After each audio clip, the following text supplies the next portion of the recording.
Pemirsa, Indonesia gaduh gara-gara kepergian 5 aktivis NU ke Israel. Tidak hanya pergi ke Israel di tengah kondisi Palestina yang mengalami genosida oleh Zionis Israel, kelima Nahdien tersebut bertemu dan berfoto sambil tersenyum bersama dengan Presiden Israel Isaac Herzog.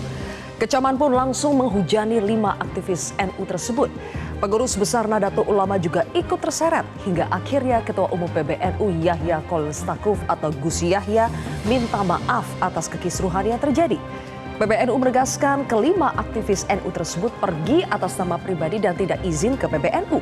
Sementara kelima aktivis NU yang menemui Presiden Israel berdalih tujuan mereka adalah melakukan dialog lintas iman dan menyerukan pesan perdamaian. Siapa sebetulnya kelima aktivis NU tersebut hingga mereka dengan mudah bisa bertemu dengan seorang presiden Israel? Apa agenda Zionis Israel di balik pertemuan tersebut dan mungkinkah pertemuan itu ada manfaatnya atau justru lebih banyak mudaratnya? Inilah kontroversi selengkapnya geger Nahdien ke Israel bersama saya Zilvia Iskandar.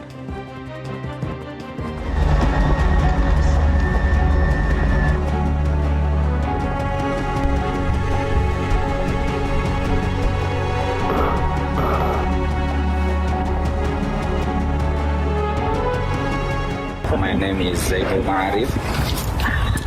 I am Muslim. I am lecturer in one of university belong to Nahdlatul Ulama. All of the Muslim is also from Nahdlatul Ulama. Apapun yang terjadi, saya sebagai ketua umum PBNU saya mohon maaf atas kesalahan yang dibuat oleh teman-teman NU ini. Dan ya, saya juga memohonkan maaf untuk mereka kepada masyarakat luas. Ya, mudah-mudahan bersedia memaafkan. Sikap pemerintah itu jelas sesuai dengan pembukaan Undang-Undang Dasar 1945, jelas sekali. Jadi tolong ditanyakan ke PBNU. Dan Indonesia akan selalu ikut melaksanakan ketertiban dunia yang berdasarkan pada kemerdekaan, perdamaian, abadi, dan keadilan sosial. Itu yang terus kita pegang.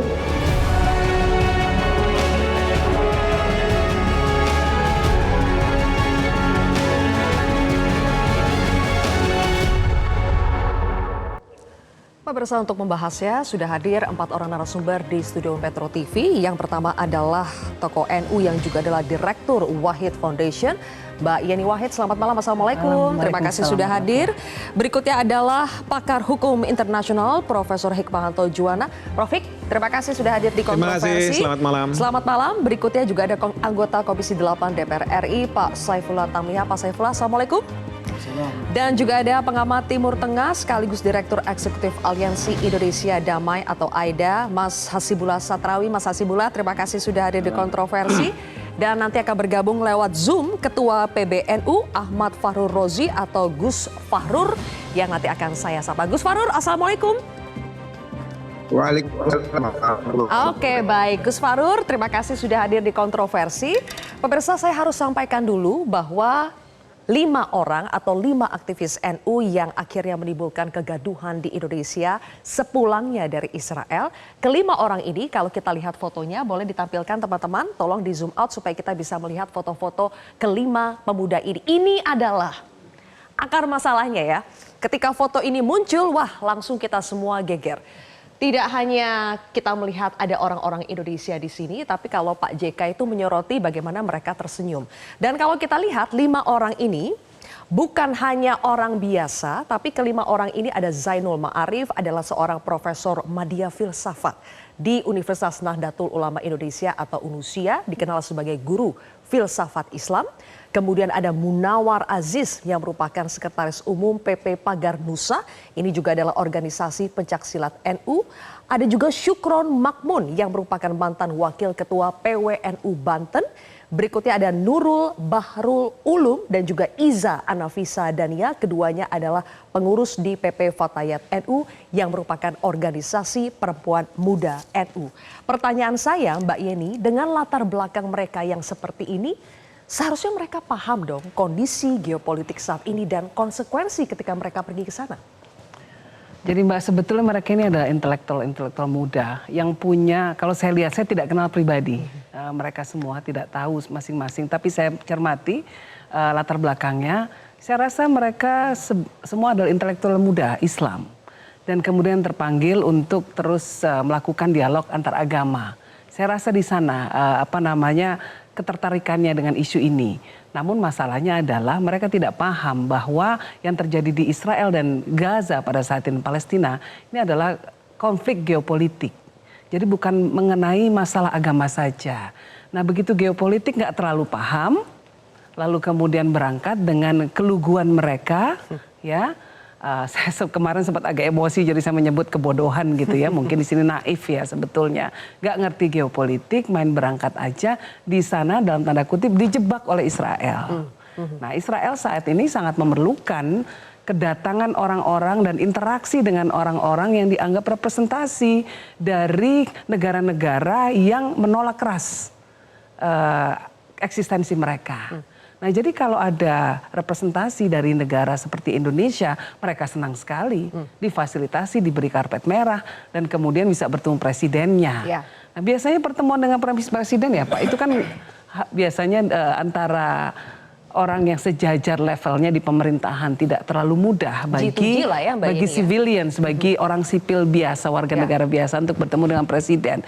Ini menunjukkan bahwa Israel memang punya kepentingan besar untuk menghadirkan siapa saja, pokoknya yang ada siapa deh, nggak apa-apa deh ketemu, yang penting bisa jadi simbol bahwa mereka mewakili Indonesia dan mereka mewakili Nahdlatul Ulama. Nah di situ kuncinya, itu parahnya di situ jadinya. Jadi ada kerugian besar yang timbul. Kalau saya pribadi melihat ada 3 kerugian besar. Kerugian terhadap upaya diplomatik Indonesia sebagai sebuah negara yang saat ini berjuang untuk negara Palestina merdeka dan sangat keras menolak genosida yang sedang terjadi di Palestina, di Gaza khususnya. Lalu juga kerugian terhadap nama baik NU yang seolah-olah diwakili oleh 5 anak muda ini yang tidak mendapatkan mandat sama sekali dari PBNU. Lalu yang ketiga buat saya pribadi adalah karena dikit-dikit bawa-bawa nama Gus Dur, jadi ada juga kerugian bagi kami karena kepergian mereka dan kepergian Gus Dur itu berbeda jauh konteksnya. Jadi ada 3 kerugian di sini gitu yang saya amati. Oke, atas 3 kerugian ini sebetulnya Mbak Yeni dan juga Bapak-Bapak, mereka itu sudah minta maaf, termasuk ketika kami undang ke Metro TV secara eksklusif. Salah satu di antara mereka kelima yang berangkat, ada Syukron Makmun, itu meminta maaf kepada masyarakat luas melalui Metro TV. Coba kita simak bersama pernyataannya. Ya, saya meminta maaf kepada seluruh masyarakat Indonesia atas kegaduhan yang telah kami timbulkan ya.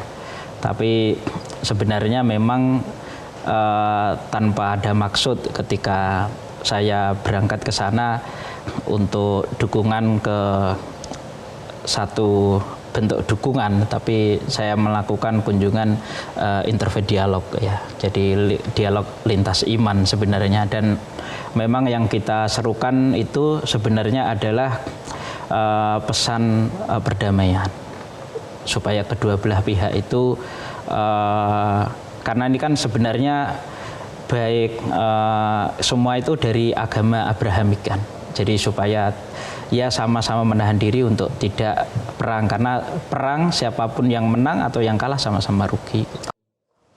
Mas Hasibullah sudah minta maaf, namun ada tapinya. Tapinya dijelaskan motifnya pergi ke sana itu adalah untuk berdialog, untuk membawa pesan perdamaian, interfaith dialog ya. Bisa diterima tidak alasan itu? Ya, saya rasa kalau saya harus mengawali pembicaraan ini dengan satu kata, saya akan mulai dengan kata cukup. Cukup atas? Cukup dalam pengertian satu, betapa yang sudah terjadi ini cukup, kalau saya sendiri merasakan komplikasi rasa yang luar biasa. Sebagai warga negara Indonesia yang kita ikutin sikapnya 9 bulan terakhir, betapa kita hancur dengan penderitaan di Gaza dan juga di Israel, serangan-serangan itu, kita sudah hancur dengan kondisi itu. Sebagai pengamat, karena saya juga mengikuti ini hari demi hari, itu luar biasa paparannya konflik ini. Karena kita diberikan sajian yang tidak biasa. Anak-anak keluarga terkena ini semua. Dan ketika itu semua, tiba-tiba teman-teman yang disebut dengan Nahdien, saya koreksi sedikit, kurang pas menggunakan istilah Nahdien. Nahdien itu jamak daripada warga NU. Jadi seakan-akan seluruh warga NU. Ini kan cuma 5 orang. Bukan semua warga NU itu. Jadi itu yang juga membuat kompilasinya bagi saya lebih dalam lagi. Dan yang terakhir kalau saya harus menyampaikan, ini saya juga heran kenapa akhirnya kemudian yang ditembak itu adalah identitas NU. Padahal ini dalam konteks jurnalisme kita tahu penggunaan identitas itu adalah punya makna. Ini kan warga negara, dan kalau bicara latar belakang, beliau juga banyak punya latar belakang yang lain. Saya kebetulan kenal baik dengan 2 orang di antara di situ. Dulu pernah ketemu di Mesir. Kenapa kok nggak misalkan warga Mesir misalkan? Tapi kan ini semua sudah terbentuk, oke lah, ini nggak perlu ada pembenaran. Tadi udah disampaikan oleh Mbak Yeni, menurut saya ini udah terjadi dan kita semua merasakan kepedihan itu. Maka itu saya katakan tadi, kata kuncinya adalah cukup. Cukup dengan semua gambaran dan cukup. PBNU udah kasih pernyataan-pernyataan. Bayangkan Gus Yahya sebagai ketua umum sampai menggunakan istilah kurang cukup umur. Ya. Itu istilah yang menurut kami di internal NU, saya sebagai warga NU, itu sangat-sangat dalam. Karena beliau tadi disampaikan S2, S3, bukan orang-orang yang tidak terdidik. Tapi Gus Yahya saya yakin dengan segala macam makna dan tujuan sengaja menggunakan istilah kurang cukup umur. Jadi itu yang bagi saya, Mbak Zilvi, saya sampaikan juga, kalaupun ini terus dikolek-kolek, apa yang mau kita cari daripada ini semua? Udah nggak ada. Jadi maksud Anda tidak perlu dibesar-besarkan lagi persoalan ini? Menurut cukup saya, sampai ada permintaan maaf dari perwakilannya, sudah ada minta maaf dari Gus Yahya? Sudah ada hukuman dari masyarakat, belum lagi kita lihat dampaknya ini kan luar biasa nanti ini. Saya tadi disampaikan jangan-jangan ini adalah strategi. Kalau kita baca dalam konteks strategi, jangan-jangan dengan cara kita membahas seperti ini, Israel mendapatkan apa yang dia mau. Kenapa? Karena minimal sudah berapa banyak jam kita gunakan untuk membahas tentang ini, daripada kita membahas hari demi hari kekejaman itu terus berlangsung. Jadi seperti ada pengalihan kalau ini adalah strategi, ya Israel yang sudah menang. Siapa yang menangkan Israel secara tidak langsung adalah kita semua yang terus-menerus membahas. Sekali lagi, ini adalah salah. Sekali lagi ini adalah tidak bijak paling tidak, atau tidak etik paling tidak. Kenapa? Karena di saat masyarakat begitu geram dengan semua yang dilakukan Israel, lalu tiba-tiba datang dengan tadi alasan bahwa ini adalah untuk dialog antar iman. Saya yakin dialog antar iman kalau kita mau melakukan dimanapun itu banyak bisa dilakukan. Tapi kenapa di Israel dan kenapa sekarang? Nah itu yang Mbak ini tadi sampaikan, keluarga Gus Dur pun tersinggung karena seakan-akan Gus Dur seakan-akan mengalami mengajarkan seperti ini. Padahal tadi disampaikan jelas beda konteksnya, jelas beda situasinya. Seandainya Gus Dur masih hidup, saya nggak bisa juga memastikan apakah beliau akan datang. Di saat Israel melakukan sebuah pelanggaran hukum jadi yang tidak tak pernah apple to terjadi apple sepanjang ya? abad. Tidak apple to apple. Mbak Yeni juga tadi sudah mengatakan ini beda sekali case-nya dari kedatangan Gus Dur pada tahun 94 itu waktu itu. Tapi Mbak Yeni, saya ingin tanya kepada Anda soal identitas NU yang bagaimanapun ini atas nama pribadi ya, tapi identitas NU kan selalu melekat. Bahkan tadi di video awal kita lihat salah satu dari mereka memang memperkenalkan diri. Kami warga NU, yang itu warga NU, mereka sengaja menyebut itu. Jadi Anda merasa tidak mungkin mereka diundang kalau mereka bukan warga NU, memang sengaja dimanfaatkan itu? Warga NU itu ada lebih dari 100 juta orang di Indonesia, belum lagi yang di luar negeri. Kalau semua orang tidak mendapatkan surat mandat mengaku-ngaku sebagai warga NU, ya bisa aja semua untuk melakukan segala macam tindakan, tindakan baik maupun tindakan kriminal. Ya, jadi kalau soal ngaku-ngaku semua orang bisa melakukan itu. Nah, saya sangat setuju dengan yang dikatakan oleh Mas Hasibullah bahwa kita yang paling penting pada saat ini, menurut saya ada banyak hikmah yang bisa kita petik dari kejadian ini, Mbak. Yang pertama adalah bahwa jadi clear ini posisinya NU. Karena selama ini posisi PBNU, posisi NU banyak mungkin diomongin di luar seolah-olah tidak mendukung secara penuh ya kedaulatan Palestina. Ini tidak betul sama sekali. Buat saya ada hikmahnya, ada sisi positifnya dari kunjungan ini karena sikap resmi sudah dinyatakan oleh Ketua Umum PBNU dan kita semua yang ada di NU baik yang di jajaran struktur maupun simpatisan maupun keluarga besar NU jelas sekali semua sikapnya. Kita sangat mendukung kedaulatan Palestina, bahkan kita melakukan upaya-upaya menyeluruh, upaya-upaya keras untuk memperjuangkan kemerdekaan Palestina. Baik, ngomong-ngomong soal hikmah, di sini ada Prof. Hikmahanto. Iya kan? Memang Prof. Hikmahanto. Prof. Ketika mereka bilang mereka pergi ke sana dialog untuk menyerukan perdamaian, ada gunanya nggak sih? Ada hikmahnya betul nggak di sana atau justru lebih banyak mudaratnya? Jadi pertama ya yang kita perlu pahami dulu bahwa saya yakin dari sisi Israel mereka melakukan apa yang disebut sebagai public diplomacy. Jadi diplomasi itu tidak hanya oleh diplomat dengan diplomat, yaitu yang first track katanya. Tapi yang third track, ya track yang ketiga di mana negara-negara melakukan ini semua. Mencoba mencari orang-orang dari negara-negara lain dipengaruhi untuk kemudian diminta untuk kamu punya ide apa dan lain sebagainya, bisa nggak kamu datang? Nggak mungkin 5 warga negara kita ini tiba-tiba ketemu dengan Presiden Israel. Kan aneh bener dalam konteks apa beliau-beliau ini. Tapi karena memang sejak awal sudah di frame oleh Israel. Saya yakin uangnya itu pasti uang dari Israel. Bahwa uang itu nanti diberikan ke NGO Israel, lalu kemudian NGO Israel ini bekerja sama dengan orang-orang di Indonesia, itu bisa terjadi. Nah ini kemudian diminta untuk, ayo datang, kamu idenya apa? Mungkin sudah disampaikan, oh saya punya ide begini, begini, itu. Saya nggak yakin kalau misalnya warga negara kita ini tidak terafiliasi dengan NU yang akan dibawa ke sana. Misalnya mereka non-NU atau non-Muslim bahkan, pasti nggak akan dibawa. Mereka secara spesifik tahu betul bahwa yang harus saya cari ini adalah yang NU. Kenapa? Karena mungkin dianggap bahwa NU itu bisa punya suara ketika nanti mereka pulang.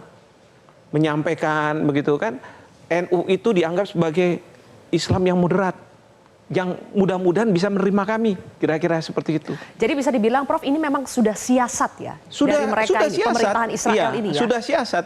Memang mereka sedang mencari dukungan global terutama negara yang penduduk Islamnya banyak. Betul sekali, betul sekali. Nah ini yang disebut sebagai public diplomacy, sehingga apa? Mereka-mereka ini juga mungkin sudah dilihat, sudah ditakar. Latar belakangnya apa? Oh ini ada yang Profesor Madya, oh ini ada ini, oh pernah di luar negeri dan lain sebagainya. Itulah yang ditarget. Nah, yang kemudian menjadi target merasa bahwa iya ya, daripada kita selama ini demo-demo, kita menyuarakan, nanti ditangkepin dan lain sebagainya.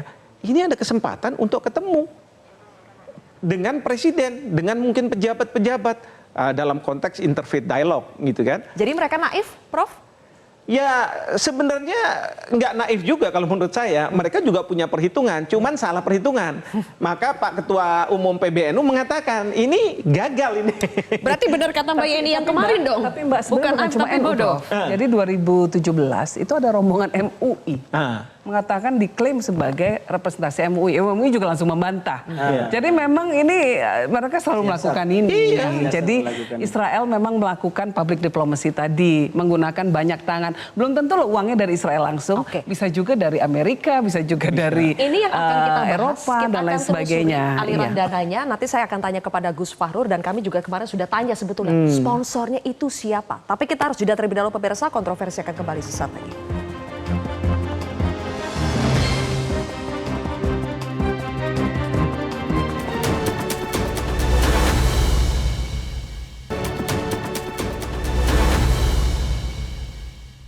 Ya saya diundang itu ada semacam volunteer yang dia itu salah satu kampus terbaik di dunia yang dia sebenarnya volunteer atas nama pribadi gitu ya. Kemudian dia memang punya misi peace di dunia ini, ya bagaimana mengajak untuk diskusi bareng, dialog antar iman. Oke, bisa kami tahu siapa sebetulnya yang Anda maksud dengan volunteer itu? Ya ini nanti aja lah, ya, gitu biar nggak menimbulkan kegaduhan baru. Oke, tapi intinya garis besarnya adalah Anda... Ini volunteer bukan government. Bukan government bukan ya? Baik, kembali lagi di kontroversi, pemirsa. Kami masih akan mencoba untuk menghubungi Gus Fahrur. Tapi sebelum itu, Pak Saifullah, menurut Anda penting atau tidak bagi kita, bagi pemerintah, bagi PBNUK untuk mengetahui dengan pasti siapa sponsornya untuk bisa melakukan langkah pencegahan berikutnya? Saya kan mitra intelijen. Saya patut meyakini bahwa 5 orang ini adalah bagian dari operasi intelijen Mossad, intelijen Israel. Betapa sistematisnya dia bisa menggiring orang, saya nggak jelas apakah ini jamaah atau jam'iyah. Kan berbeda. Kalau warga kan jamaah, kalau jam'iyah kan pengurus NU. Nah, saya dengar ada yang pengurus NU. Nah, kalau pengurus wilayah, bukan pusat. Nah, oleh karena itu sebaiknya tidak sekedar minta maaf. Untuk menjaga kewibawaan PBNU, sebaiknya PBNU memecat jam'iyah yang di bawah itu untuk bisa tertib.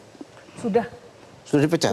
Sudah keluar. Ya. Jadi Sekjen sudah memberikan peringatan kalau tidak mau mundur silakan mundur sendiri atau diberhentikan. Ya. Sudah tegas. Kalau dia mengemban misi diplomasi, saya pikir sama dengan Bu ini, itu nggak selevel Gus Dur. Saya kan dulu sama-sama di PBPMI ketika masih kantor PBNU itu tidak seperti sekarang. Gus Dur dengan ruang yang sempit, ya beliau cerita ketemu orang Yahudi. Nah, berdebat, kata orang Yahudi, yang disembelih korban itu Nabi Ishak, bukan Nabi Ismail. Islam kan mempercayai bahwa yang disembelih kan mau dikorbankan itu Nabi Ismail. Oke. Apa kata Gus Dur? Kata Gus Dur, ngapain kita berdebat, dua-duanya nggak jadi disembelih kok. Oke. Tapi poinnya Pak Saifullah, Anda ingin mengatakan level mereka ini belum selevel Gus Dur untuk melakukan diplomasi. Jadi itu hanya alasan saja, hanya alibi saja. Alibi saja. Tapi kenapa Anda bilang tadi ini adalah bagian dari, mereka ini adalah bagian dari operasi intelijen Israel. Mereka adalah bagian, kan berarti mereka terlibat dong? Atau mereka seperti kata Mbak ini mungkin terjebak saja? Maksud saya ini kan operasi khusus intelijen Mossad yang dilakukan untuk membuat citra Israel lebih baik. Seolah didukung oleh NU dan sebagainya. Dan penampilan mereka yang ketawa cengengisan begitu juga, itu tidak menggambarkan, yang saya tahu sebagai kader NU, tidak menggambarkan sebagai kader NU. Kalau kader itu tawadu, serba menghormati orang lain. Tapi meskipun cengengisan mungkin karena disuruh smile gitu kan, semua smile. Tengah situasi Israel yang melakukan genosida di Palestina. Tetap saja itu tidak berempati begitu ya. Betul. Apalagi kita harus mengingat seperti itu. NU ini kan mazhabnya Imam Syafi'i. Oke. Imam Syafi'i itu lahir di Gaza. Tidak pantas kader NU kemudian membuat citra Israel lebih baik. Kalau Pak Saifullah mengatakan jangan-jangan ini ada operasi intelijen Israel, kita harus melakukan apa untuk membuktikan itu? Apakah perlu dibuktikan memang? Ya, saya berharap Badan Intelijen Negara maupun BAIS maupun Intelkam Mabes Polri maupun Jaksa Agung Muda Intelijen untuk meneliti siapa sesungguhnya di balik yang 5 orang ini. Agar kita tahu terang benderang. Tidak ada yang tertuduh. Rujukannya kan nanti, wah itu Gus Dur juga berkunjung ke Israel. Gus Dur berbeda, Bu. Misi perdamaian itu jelas. Oke, baik. Coba Pak Hasibullah, benar tidak ada operasi intelijen Israel di balik kepergian 5 orang ini? Saya rasa begini, dalam kajian internasional antar negara, itu sudah pasti masing-masing negara akan memiliki misi. Jadi jangankan Israel gitu kan, negara-negara yang belum berkembang pun akan punya misi untuk bagaimana kepentingan nasionalnya bisa diakomodir. Nah, oleh karena itu kalau menurut saya ini ya untuk membahas, kalau bahasanya Mbak Yeni, ini bisa jadi pembelajaran dan bisa lebih produktif ke depan, terutama ada Pak Saifullah di sini. Kenapa kita nggak coba tangkap aspirasi kebencian masyarakat kepada teman-teman yang begini, termasuk dukungannya yang besar kepada Palestina ini, kepada sesuatu yang lebih konkret, lebih mendekatkan kita pada tujuan untuk mendukung kemerdekaan Palestina. Termasuk memberikan kayak semacam kepastian hukum bagi perilaku yang kita anggap melanggar etik seperti ini. Nah, dalam konteks itu Pak Saifullah, saya mengusulkan kenapa nggak dibentuk sebuah undang-undang yang mendukung kemerdekaan atau anti penjajahan. Nah, ini kan sebelum mereka berangkat kan Presiden terpilih Prabowo Subianto sudah melakukan upaya untuk mencari jalan damai. Sekarang ini kalau dengan datangnya 5 orang itu membuat kelompok Hamas itu tidak percaya dengan Indonesia. paling tidak ragu. Nggak, tapi menurut saya terlalu jauh juga kalau kita mengatakan seperti itu. Karena jelas pemerintah, ini sudah disampaikan oleh Presiden, Ibu Menlu, bahwa kita firm dalam posisi bahwa kita mendukung Palestina dan rakyat Palestina itu adalah mereka yang dijajah oleh Israel. Jadi itu udah tegas, clear. Jadi kalau dari sisi pemerintah udah clear dan katakanlah ada 5 orang ini, saya sependapat ya, itu clear. 5 orang Yang ini jadi tidak akan masalah, mengganggu posisi yang 5 pemerintah. orang itu mengganggu diplomasi Indonesia. Malah kontraproduktif dengan Ya, upaya-upaya kita sebenarnya kalau menurut saya kalau kita di bisa lihat internasionalnya Hamas nggak begitu ya. Kalau di internasionalnya dari pembicaraan gencatan senjata. Ya. Justru ini lebih ke dalam negeri. Optik saja. Iya. Enggak, Lebih tapi optik. kalau Di luar Hamas nggak ada menarik diri efek. itu nggak ada kaitan dengan urusan ini siapa berkunjung kemana, itu kita baca dalam konteks strategi perang, terutama di antara Israel dengan Hamas. Itu saya mengikuti perundingan-perundingan. Ini Hamas sengaja mundur karena Israel meningkatkan eskalasi serangan ke Khan Yunis. Jadi memang ada yang kita sebut sebagai perang di meja perundingan. Nah sekarang ini lagi panas-panasnya. Jadi kalau misalkan yang akan diuntungkan adalah Israel, Hamas ini ngambil kesempatan untuk bagaimana mundur agar kesepakatan tidak terjadi. Sekarang terbaliknya, manakala yang mau diuntungkan adalah Israel, ya, maka yang akan ngambil kesempatan adalah Hamas untuk mundur.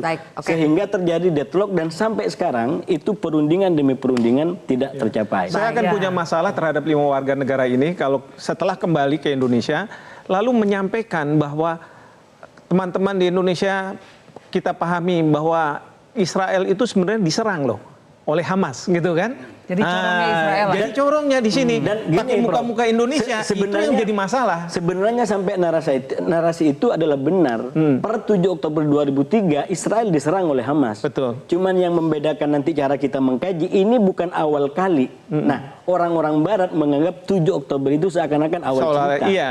Padahal ini cerita dari berkepanjangan. Nah, yang kita khawatirkan kalau misalnya itu disuarakan di Indonesia untuk apa? Mendapatkan simpati. Iya. Nah, itu yang bahaya, apalagi disampaikan oleh mereka yang berafiliasi pada Nahdlatul Ulama katanya. Dan kemudian melakukan penekanan terhadap pemerintah kan gitu. Cepat. Nah, itu kalau PBNU nggak cepat nanti bisa membentuk opini. Sekarang sudah ada nih Ketua PBNU bergabung bersama kita, Gus Fahrur.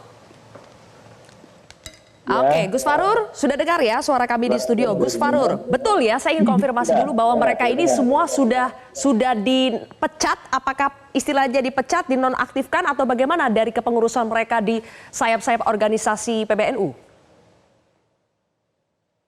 Ya, diberhentikan. Tadi saya sudah dengar rilis dari PWNU DKI misalnya, mereka sudah dinyatakan diberhentikan.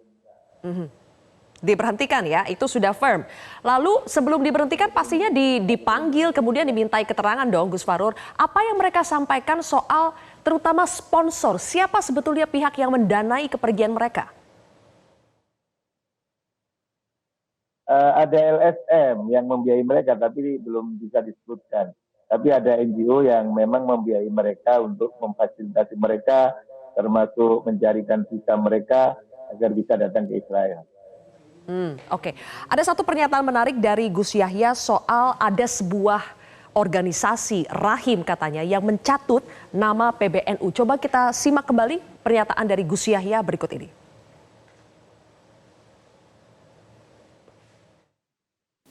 rahim.org.id ya. Di dalam websitenya ini dia mencantumkan bahwa seolah-olah bagian dari jaringan organisasi ini adalah LBMNU, bahkan mencantumkan logo LBMNU di dalam website. Gus Fahrur, jadi organisasi rahim disebut mencatut nama LBMNU di website mereka. Apa sebetulnya kaitan organisasi rahim ini dengan keberangkatan 5 aktivis NU ke Israel? Ya, jadi LSM Rahim itu Jakarta berdiri tahun 2002. Kebetulan beberapa mereka itu pengurus SBM PWNU DKI. Nah, kemudian mereka mencantumkan atau secara sengaja atau tidak logo bahasa NU.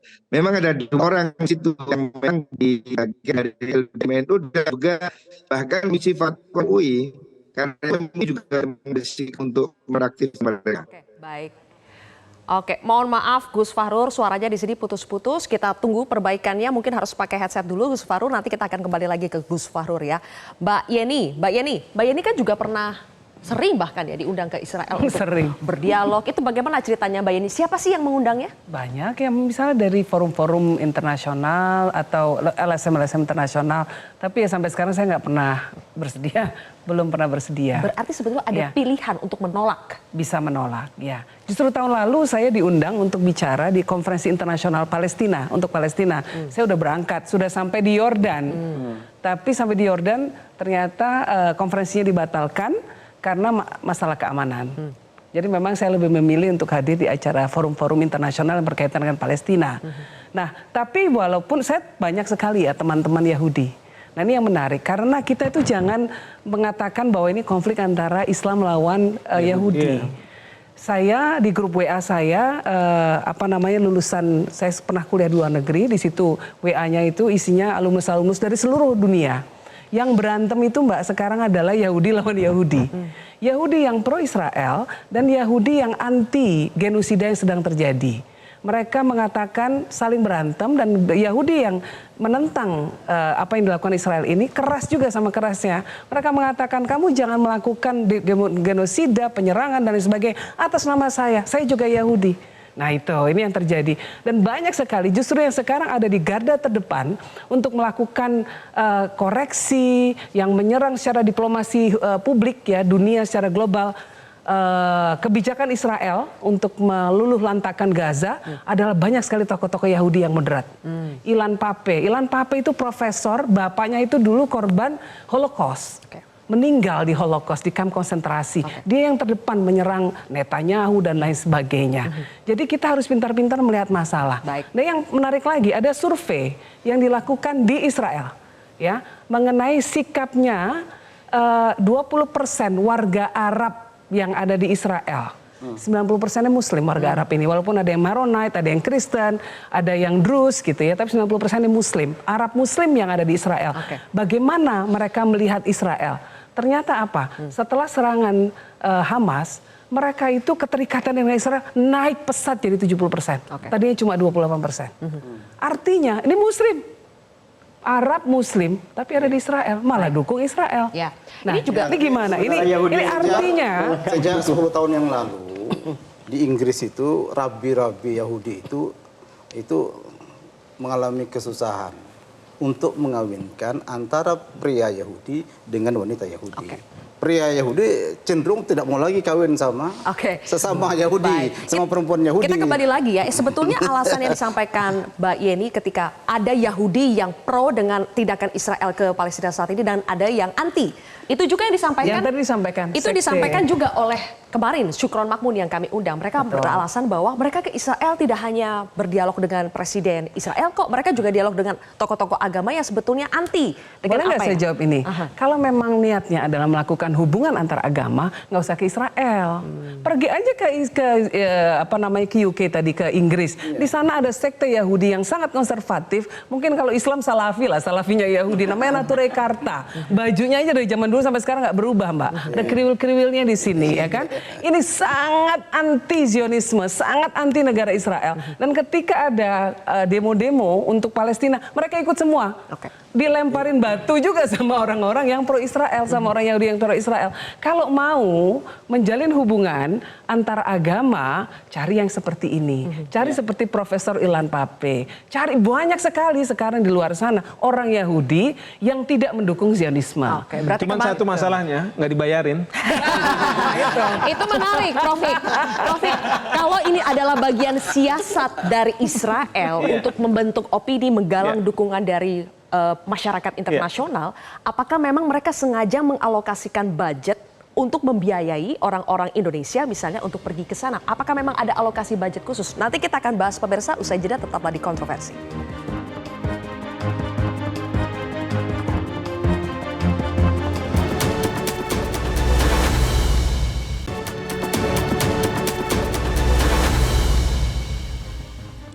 kembali lagi di kontroversi. Pemirsa, Profik, apakah betul pemerintah Zionis Israel itu memang mengalokasikan budget besar untuk mendanai kedatangan warga negara Indonesia atau warga dari negara-negara Arab lainnya untuk mendukung agenda politik mereka? Ya, saya yakin seperti itu. Dan ini tidak hanya pada saat sekarang, sudah lama dilakukan, apalagi sekarang di mana pemerintah Netanyahu melakukan serangan ke Gaza yang membutuhkan legitimasi. Karena legitimasi yang mereka dapatkan sekarang ini kan dari pemerintah Amerika Serikat. Walaupun masyarakat di Amerika Serikat juga banyak yang menentang. Ya. Di negara-negara Islam kebanyakan menentang. Nah, bagaimana upaya mereka pada saat mereka bisa melakukan serangan itu, tapi membenarkan tindakan Israel, yaitu dengan mengatakan bahwa Israel melakukan ini karena balas dendam. Ya, balas dendam yang harus dia lakukan terhadap Hamas, tetapi Hamas yang mau diserang, tapi kok masyarakat semua yang jadi korban, karena mereka akan mengatakan, bukankah mereka nanti bisa jadi Hamas juga? Anak-anak kecil kenapa dibunuh sekarang? Mungkin 10 tahun yang akan datang mereka akan jadi Hamas juga. Maka mereka akan melakukan ini, tapi dunia melihatnya ini kan genosida kalau sudah seperti ini. Dan ini tidak bisa dibenarkan. Nah, oleh karena itu, kalau menurut saya dalam situasi seperti ini, Israel ingin juga memunculkan bahwa apa yang dia lakukan adalah suatu tindakan yang benar. Meskipun masyarakat internasional sudah mengatakan ini tidak benar. Mencari pembenaran, kemudian mereka punya budget, dan budget ini dialirkan kepada lembaga atau organisasi yang pro-Zionis. Oh iya, di berbagai negara. LSM dan lain sebagainya itu. Jadi kita nggak bisa secara naif bahwa uang ini langsung dari misalnya Kementerian Luar Negeri Israel. Enggak. Tetapi ini udah berlapis-lapis. Mereka punya jalurnya lah ya. Jalurnya, dan ya. mereka tahu ada orang-orang yang pandai meyakinkan orang lain untuk mau mereka berangkat nanti. Baik, kembali lagi ke Gus Fahrur. Gus Fahrur, apakah sudah jelas ini? Oke, insya Allah aman ya audionya. Gus Fahrur, saya harus mengonfirmasi sekali lagi. Mungkin ini untuk penegasan juga ya. Karena masih banyak yang ragu dan mempertanyakan masa PBNU sama sekali tidak mengetahui kepergian mereka. Ya, betul Mbak. Jadi beliau ketum itu sama sekali tidak tahu. Bahkan saya yang pertama kali dapat link berita itu, kemudian saya bagi ke beberapa kiai, dan kemudian dibagi di WAG pimpinan. Semua terkejut, kiai-kiai marah. Ini betul-betul melukai perasaan umat Islam. Dan langsung seketika itu ketum berkomentar, segera panggil, suruh menemui saya gitu. Jadi marah ketum juga. Jadi kita betul-betul tidak tahu. Jadi ini memang betul-betul mereka berangkat sendiri, dan mereka salah satunya itu dari Rahim. Nah, sebelumnya saya sudah dengar, saya lihat ada rilis Rahim itu sudah ketemu dengan Dubes Israel di Singapura memang. Jadi memang Rahim itu ada konsentrasi untuk membuka dialog antar agama. Ya, yang kebetulan mereka salah satunya itu pengurus LBM NU. Ya, itu aja kesangkut kita, tapi PBNU sama sekali tidak tahu memang, dan betul-betul tidak tahu. Dan saya lihat di grup WAG waktu itu memang ketum sangat terkejut dan langsung minta supaya menghadap itu. Oke. Tapi sebaiknya PBNU itu menunjukkan hitam di atas putih bahwa PBNU sudah memecat kadernya. Kenapa? Pak Saifullah ragu kalau mereka sudah dipecat sampai harus ada hitam di atas putihnya? Iya, supaya publik semakin yakin. Oke, baik. Gus Fahrur gimana? Mau menanggapi atau gimana? Harus ada hitam atas putihnya katanya ditunjukkan. Saya kira sudah sedemikian ketum, mohon maaf, itu betul-betul satu duka yang mendalam. Dan kemudian sudah mengeluarkan rilis sekjen bahwa mereka diberhentikan. Saya kira itu sudah cukup, dan tidak mungkin PBNU bermain-main dalam hal ini. Baik, Gus Fahrur, ada satu akhirnya peristiwa lama yang mencuat kembali. Kalau tadi di sini kami sudah membahas bagaimana Gus Dur kemudian dikait-kaitkan. Ternyata Gus Yahya juga dikait-kaitkan karena pernah juga bertemu dengan Perdana Menteri Israel Benjamin Netanyahu pada tahun 2018. Dan kita akan putarkan kembali pernyataan dari Gus Yahya yang juga menanggapi hal ini. Bahwa saya berkunjung ke Israel pada waktu itu ada peluang. Sekarang bayangkan saya waktu itu Katib Am, pengurus besar Nahdlatul Ulama, diberi kesempatan bicara di depan konferensi global Yahudi seluruh dunia, coba. Masa saya nggak mau? Saya kan harus manfaatkan kesempatan itu, dan saya sampaikan bahwa kita minta perdamaian. Baik, akhirnya kepergian Gus Yahya tahun 2018 lalu bertemu dengan Perdana Menteri Benjamin Netanyahu dan juga berbicara di depan begitu banyak Yahudi itu dikaitkan dengan peristiwa ini. Dicari perbedaan dan persamaannya apa. Jadi boleh ditegaskan Gus Fahrur, perbedaannya apa dengan peristiwa hari ini? Ya, kemarin Gus Yahya sudah memberikan rilis bahwa konteks yang berbeda dan situasi yang sangat-sangat berbeda. Bahwa hari ini kan kita pada situasi yang betul-betul sangat berduka ya, dengan kejadian genosida yang sedang berlangsung. Sementara konteks pada saat Gus Yahya dulu berbeda dengan saat ini, dan juga Gus Yahya tidak membawa nama NU. Tapi yang sekarang ini secara tanpa izin, dia tanpa konfirmasi datang dan sangat mengagetkan. Makanya ini satu pelanggaran karena ada aturan untuk setiap pertemuan internasional itu harus ada izin dari PBNU gitu. Oke, itu bedanya, beda konteks ya. Saya ingin tanya juga kepada narasumber kami di sini. Kalau hari ini tidak terjadi genosida di Palestina, apakah ceritanya akan berbeda? Apakah kepergian mereka akan terasa biasa-biasa saja? Dan sebetulnya bagaimana kita sebagai warga negara Indonesia harus melihat konflik ini? Dan apa yang bisa kita lakukan secara konkret? Nanti kita akan kembali pemirsa, usai jeda.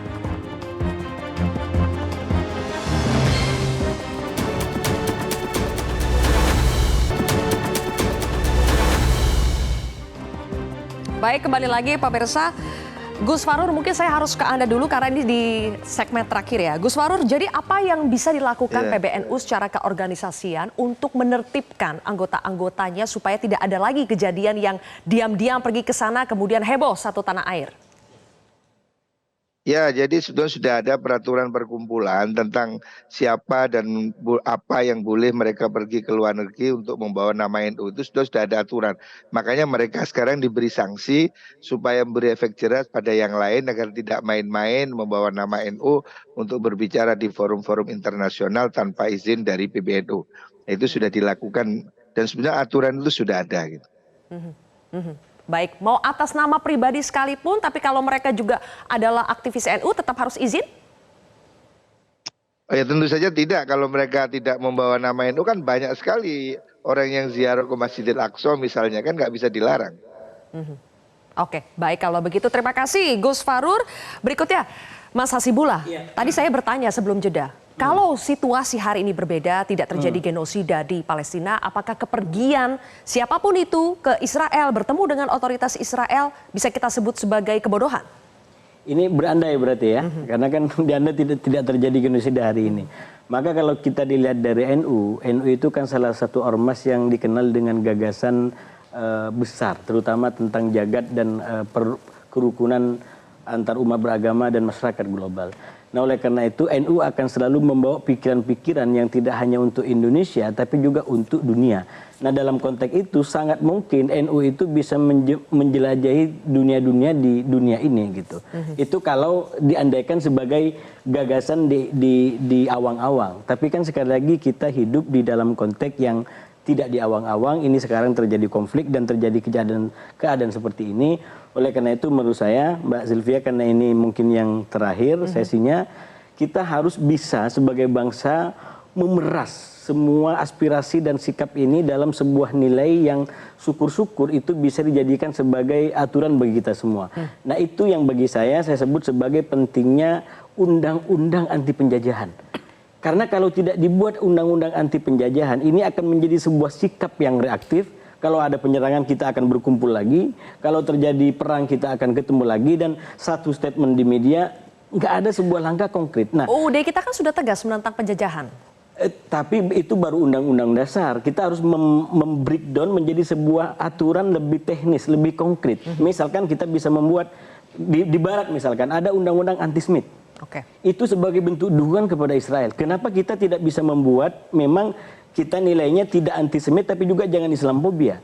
Kita strong, kita fokus kepada bagaimana kemerdekaan Palestina bisa dicapai lewat sebuah kebijakan negara yang terukur. Itu mungkin nanti bisa masuk di Kemenlu. Siapa tahu nanti di antara Menlunya ada di sini misalkan kan. Kenapa Pak? Itu kan bagus nanti itu. Kalau menurut saya konstitusi kita kan pembukaan Undang-Undang 45 itu sudah jelas. Jadi tidak perlu lagi untuk membuat undang-undang.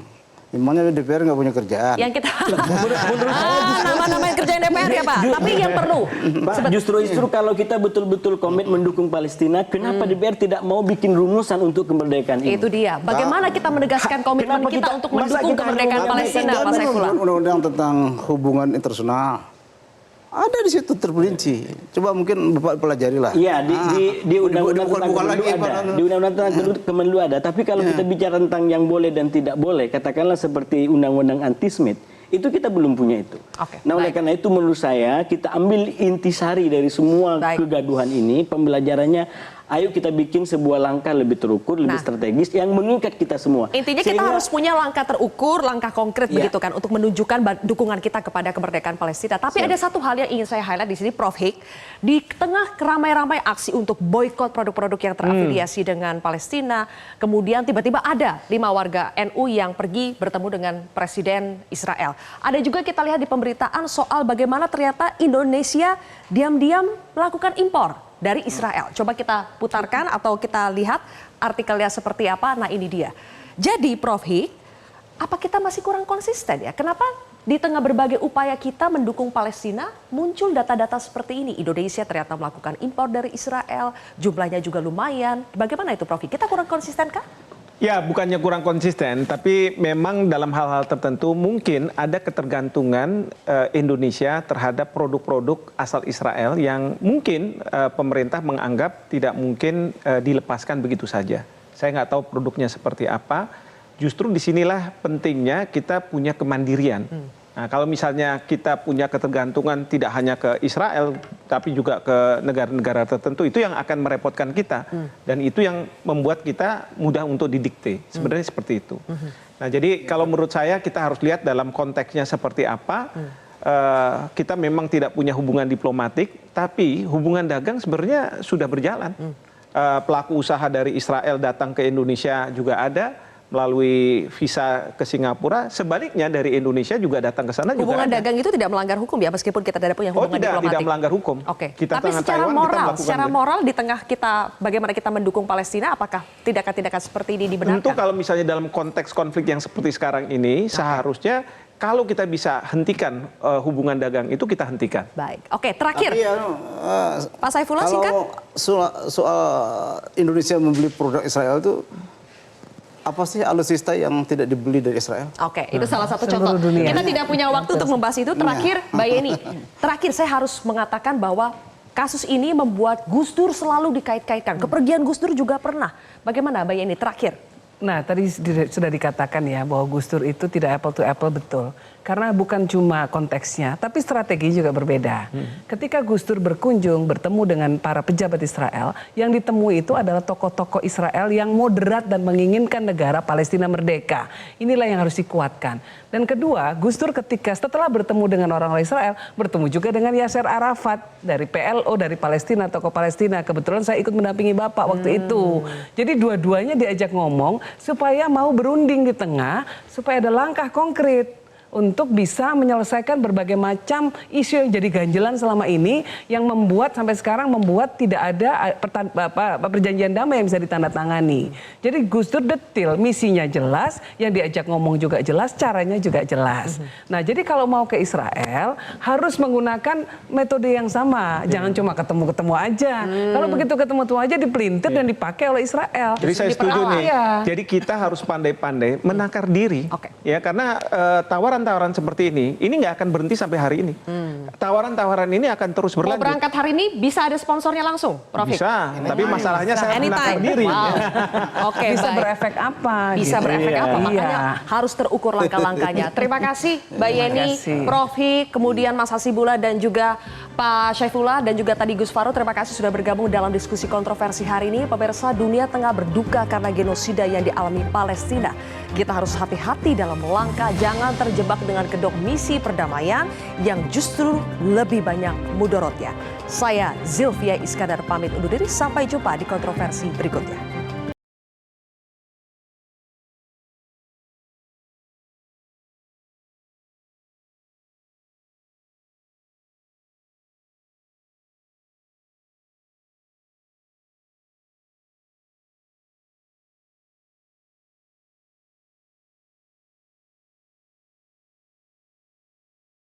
Jelajahi cara baru mendapatkan informasi. Download Metro TV Extend sekarang.